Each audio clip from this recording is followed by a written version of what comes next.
Welcome to another monthly reading wrap-up where I talk about all the books that I read during the month. I read a total of 9 books in the month of April, so we have a lot to get into. Plus, I want to talk about something new. I started with my own book collection that I'm pretty excited about, but I'll get to that at the end. Hi, if you're new here, my name is Kate, and welcome to my bookish corner of the internet. If you like what you see today, I'd appreciate if you hit like or subscribe. But let's get into today's video. Okay, so like I said, we're going to talk about the books that I read this month, and we got 9 to get into. These reading wrap-ups are where I get most of my TBR because I love when everybody recommends books to me, so hopefully this video does something similar to you. I have a range of 2.5 stars to 5 stars in my own opinion, so hopefully there's something here that you like. But yeah, let's get into it. So the first book I read was His and Hers by Alice Feeney. I read it as an audiobook from Audible. I don't have an Audible subscription anymore, but my sister had a few extra credits, so she just got the books I wanted and gifted them to me, which I didn't know you could do that. So if you didn't know, you could do that. Just let your friend can use their credits to buy a book you want, and then they can like email it to you, and then you're able to listen to it on your account. Anyway, His and Hers, Alice Feeney. I rated it 4 stars. It's a book kind of like where it's talking about 2 different sides of the story, his side and her side. And there's a murder in the town, and actually it starts with one murder, but then there's multiple murders, and the story just unfolds. One chapter's on her point of view, the next chapter's on his point of view. I did find it pretty interesting, and it kept my attention for a little bit. It kind of lost me in the middle, and looking back I might have only rated it 3.5 stars, but it was still a good read. I'm not like, it was nothing that crazy that stuck with me, but I did like it, and I would recommend someone to read it. Book number 2 was When She Returned by Lucinda Berry, and oh my goodness, this one was crazy. I rated it 5 stars. I read it on Kindle Unlimited as an ebook, and I highly recommend you check this one out. I know Lucinda Berry, I'm a big fan of hers. I love watching her TikToks, and some of her books weren't as exciting to me, but the ones where she gets into those really dark topics, they always get me, and she is the queen of psychological thriller when it comes to that. This one in particular is about a cult, and I can't even get into it without revealing the twist, but it is a crazy book. It's about a woman who goes missing, and she is a mother of a 5-year-old when she goes missing, and then she has a perfectly happy marriage, and no one understands what happened to her. She just vanished in a parking lot of a Target, and then years later, like I want to say 10 years later, she just reappears out of nowhere, and they find her, and the husband is already remarried, and it just kind of goes through the point of view of the new wife and the daughter, who was 5 when she disappeared but is a teenager now. And yeah, it's just, I highly recommend you read this one. You have to check your trigger warnings. It's a little bit dark, but wow, it was a great read, and it just left my mind blown. And yeah, definitely worth that 5 stars in my opinion. Next, I read All the Lies by Nicholas Sanders. I rated this 3.5 stars, and I read it as an audiobook from Hoopla. This one was pretty good. I did like it. It's about a woman who's in an abusive relationship, and she can't tell anybody because even her mom and her best friend all think that her husband is just the greatest guy. He's rich, he's good looking, so what does she have to complain about? But little do they know, he's very controlling and controls everything she does. She's left with no money, so she's scared and needs to get out, but obviously if she tries to leave, he will hurt her, so she has to think of a more creative way to get out. And so she eventually gets to go on a cruise without him. She finds an opportunity which would allow her to finally escape her husband, but she has to do some pretty questionable things when it comes to morals. Like, what she has to decide to do is like totally wrong. Anyway, I did like it. I rated it 3.5 stars. just because it wasn't anything too crazy. I think I guessed everything was going to happen, but I did like it. I liked how it didn't rush the beginning. Like, it really showed us how bad the husband was at the beginning. So like sometimes the books just quickly go from that to that. And I just think it's really important to show those relationships just to get to know the characters better. So I think that's why I liked it a lot. The twists were pretty exciting, so definitely recommend reading it. But it's just like, you know, one of those thrillers that you fly through, and it was good, and it's definitely worth your time. The next book I read is Home is Where the Bodies Are by Geneva Rose. Now, I know that there's a lot of mixed opinions on Geneva Rose. I personally love her when I watch her TikToks and stuff. I don't always like her books because I just find them pretty predictable. But that doesn't mean I don't like them. I do like them. I did guess the ending of this book, so I only rated it 3.5 stars. I also read it as an audiobook from Hoopla. I do like her writing. Like, I found myself like remembering all the quotes she uses, and I do find it interesting. There's actually a book that she wrote that wasn't under Geneva Rose. It was like J.R. something, and it's her, and I like that one a lot. This one was okay. It's about 3 siblings whose mother dies, so that just kind of brings them back. They haven't seen each other in years. Each of the siblings has a different like personality. One's kind of a perfectionist and stayed with the mom the whole time. The son moved out a long time ago, haven't heard from him in 7 years. And then the other daughter is like has an addiction, so they kind of wrote her off as someone that can never be helped. And yeah, I just think that the book was pretty predictable, but I did like it. I watch a videotape of their home videos, and then they find out a big secret from their parents, and yeah, it just kind of goes from there. I did like the book. It's one of those ones that's like take it or leave it.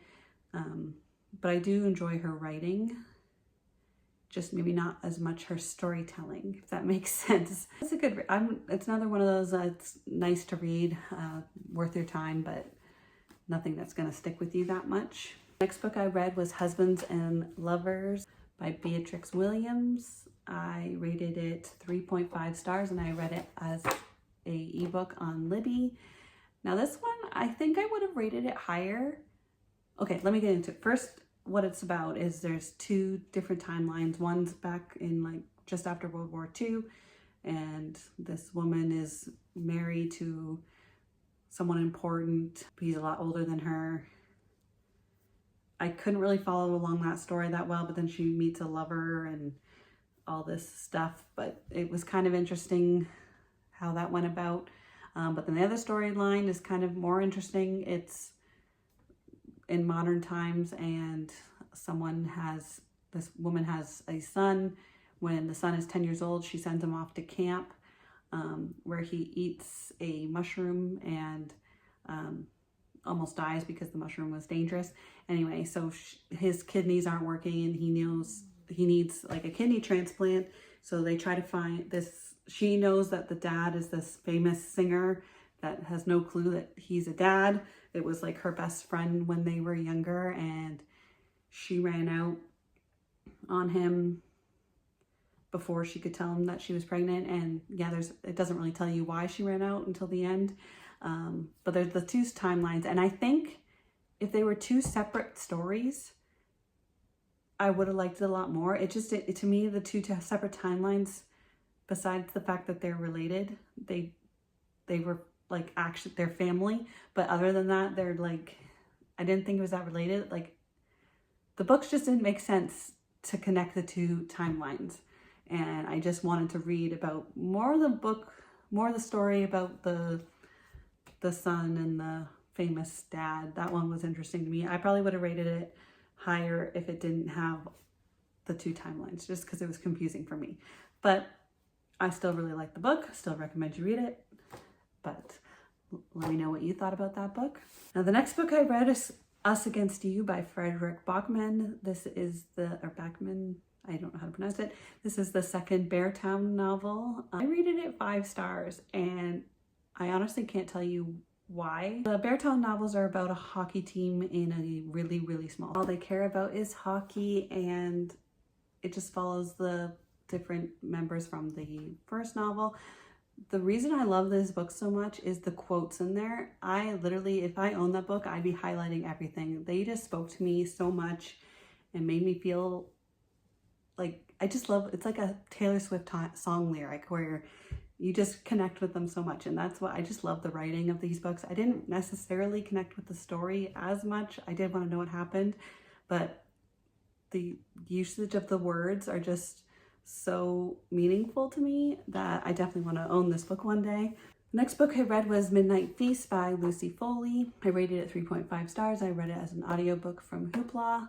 This is one that I would say take or leave. I do find that I did like The Guest List by Lucy Foley. That was the first one I read, but then I read The Hunting Party, and then even this one, it just seems to be like a lot of different characters, and then there's a big twist, which is exciting, but they just seem all the same. So I thought it was good. It's probably better than The Hunting Party, but I like The Guest List. It's about this woman who is revamping her family's cottage or house or whatever to be a hotel, and she's kind of full of herself, and there's all these other characters that have a problem with her and have a set out to get revenge on her. And yeah, it was interesting. It was just kind of confusing and just seemed very similar to the other Lucy Foley novels that I read, but I don't know. Next book I read was Pines by Blake Crouch. Now, I loved Dark Matter because I thought he did such a good job at like explaining the, if you haven't read that book, I don't want to get into it too much, but it's not time travel, but it's similar. And you know, when you're writing about time travel, there's a lot of plot holes, and I thought he did a really good job to like negate those plot holes. This one was another kind of sci-fi-ish one, but it just didn't do it for me. I rated it 2.5 stars. I read it as an audiobook from Libby, and I just, you know, when you're watching a movie and like all of them are like fight scenes, I kind of felt like that's what it was. Since I read it as an audiobook, I swear there was like an hour that was just him, like the main character, trying to escape. He wakes up and like he doesn't know where he is, and he's in this small town, and no one can explain anything to him. I can't really get into too much without giving anything away, but it just wasn't for me. It's one of those things. It's not them, it's me. That book wasn't for me. I probably won't bother reading the next two, but I know people love this trilogy, so I kind of like want to give it another shot, but I just couldn't get into it. It just felt like it wasn't much of a story in my opinion. I don't know. Maybe I'll try it again, but right now I'm probably not gonna read the second one anytime soon. And then the last book I read this month was Man of the Year by Ileana Alexander. Now this is the author's second novel. The first one has been being talked about all the time, is Law of Mom. I liked that one too. I rated it 4 stars, but anyway, this one I only rated 3.5 stars. It's about this girl whose best friend shows up like hurt after a night out, and she's like brain dead, and no one really knows what happened to her. And the last she was seen was with this guy who the main character finds out who the guy is, and then she kind of goes undercover and gets a cleaning job trying to figure out more about him. It was an okay book. I liked it. I did like Love Mom more. Definitely worth a read. I wanted to because I just came out and I saw it on Kindle Unlimited, and I'm like, I'm gonna read this, like be one of the first ones to read this. I obviously wasn't the first one, but anyway, it was a good read. I think this month was full of like 3.5 star reads, and that for me is usually like 3 stars like okay, whereas 3.5 is just a little bit better than okay. So the last thing I said I wanted to get into was this new thing I'm doing for my own book collection. If you've seen my videos, I don't own these books. Reading can be expensive, so I get most of my books from the library and I don't buy books. But I've decided that all the books that I like feel a special connection to, whether it be I rated it 5 stars or I just really liked the book, I made a list of all the books that I want to own, and if I see them, whether it be on like Facebook Marketplace or even in store, I'm going to buy them. So I started collecting some of them. I went to my library's local, they had a book sale this past weekend, and I was able to find 3 of the books from my list, and I'm so excited about that. Anyway, you guys probably don't care, but I'm just excited that I'm actually going to start building my library. But anyways, if you liked these books or have any opinions on the books that I read this month, I'd love to hear them. I love talking about books after I read them, and I have nobody to talk about them with, so I'd appreciate any comments that you have. Thank you for watching, and I'll see you next time.